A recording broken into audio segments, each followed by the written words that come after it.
જાહેરમાં થૂંકનાર સામે એએમસીની લાલ આંખ। છેલ્લા એક સપ્તાહમાં 623 થૂંકનારા દંડાયા। 623 લોકોને ઝડપી ₹63,400નો દંડ ફટકારાયો।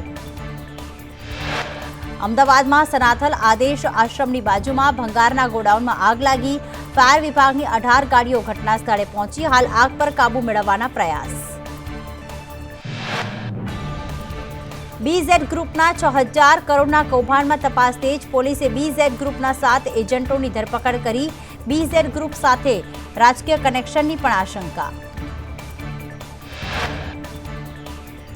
મહાઠગ ભૂપેન્દ્રસિંહ ઝાલા નેતાઓના સંપર્કમાં હતો। ભાજપના નેતાઓ સાથે ભૂપેન્દ્રના ગાઢ સંબંધો।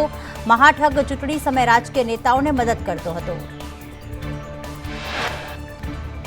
અમદાવાદમાં તીર્થક ગ્રુપ પર આઈટીના દરોડા। આઈટીની 70થી વધુ ટીમના એક સાથે દરોડા।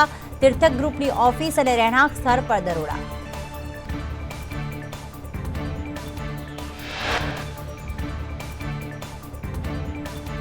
વડોદરાના શિનોરમાં પ્રવેશ ઉત્સવમાં આપવાની સાયકલ શોભાના ગાંઠિયા સમાન। વર્ષ 2023ની 1315 સાયકલ ભંગાર હાલતમાં। વિદ્યાર્થીઓના આક્રોશને લઈને સાયકલ રિપેરિંગ કરવાની કામગીરી શરૂ કરાઈ।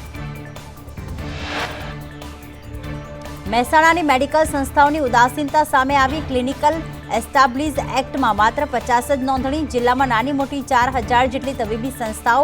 તમામ તબીબી સંસ્થાઓએ રજીસ્ટ્રેશન કરાવવું ફરજિયાત। માળિયાના ધારાસભ્ય કાંતિલાલ અમૃતિયા બ્રાહ્મણી ડેમ 2 જઈ અધિકારીઓને મળ્યા। ખેડૂતોએ આપેલી ચીમકી બાદ ડેમમાંથી પિયત માટે પાણી છોડવા આપી સૂચના। 7 દિવસમાં ખેડૂતોને પિયતનું પાણી મળી જશે।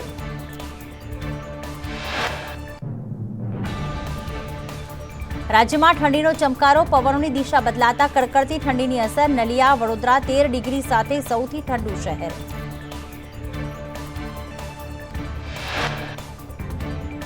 ફેંગલ વાવાઝોડાના પગલે તમિલનાડુ પુડુચેરીમાં અપાયું એલર્ટ। વાવાઝોડું ત્રિંકોમાલીથી 330 કિલોમીટર દૂર, પુડુચેરીથી 390, ચેન્નઈથી 430 કિલોમીટર દૂર વાવાઝોડું। ફેંગલ પ્રતિ કલાક 9 કિલોમીટરની રફતારથી આગળ વધી રહ્યું છે। 30મી નવેમ્બરે સવારે પુડુચેરી તમિલનાડુની વચ્ચે ટકરાઈ શકે। અત્યારે 45થી 55 કિલોમીટર પ્રતિ કલાકની ઝડપે ફૂંકાય છે પવન। રાજધાની દિલ્હીમાં હવામાં વધી રહ્યું છે પ્રદૂષણ। શહેરના અનેક વિસ્તારોમાં પ્રદૂષણનું સ્તર ખૂબ જ નબળી શ્રેણીમાં જોવા મળ્યું।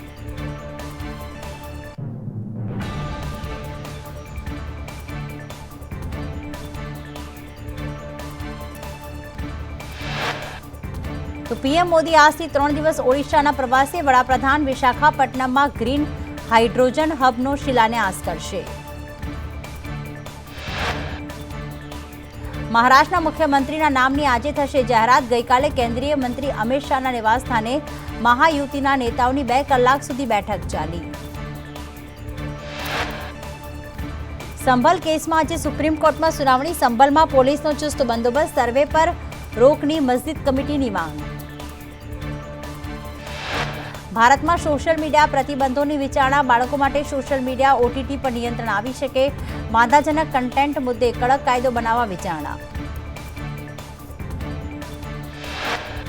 વડોદરામાં દારૂ પીધેલી હાલતમાં શખ્સે અકસ્માત સર્જ્યો। અકોટા દાંડિયા બજાર બ્રિજ 4 રસ્તા પાસે અકસ્માત।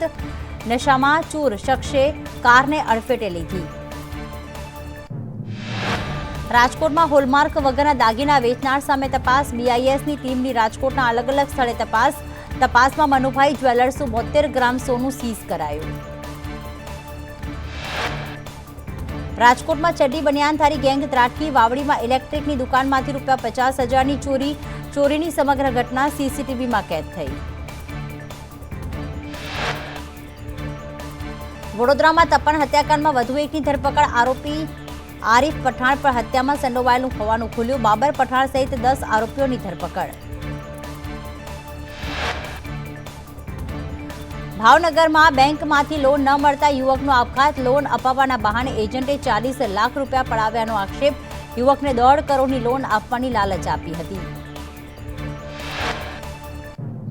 ભાવનગરમાં દુષ્કર્મના આરોપીને કોર્ટમાં રજૂ કરાયો। 4 વર્ષની બાળકી સાથે આચર્યું હતું દુષ્કર્મ। ચુસ્ત પોલીસ બંદોબસ્ત સાથે કોર્ટમાં હાજર કરાયો। આરોપીનો કેસ ન લડવા વકીલ મંડળનો નિર્ણય। પંચમહાલમાં નકલી પોલીસ જવાન ઝડપાયો. કાલોલ પોલીસની ઓળખ આપી શખ્સ બાઇક લઈને ફરાર થયો હતો.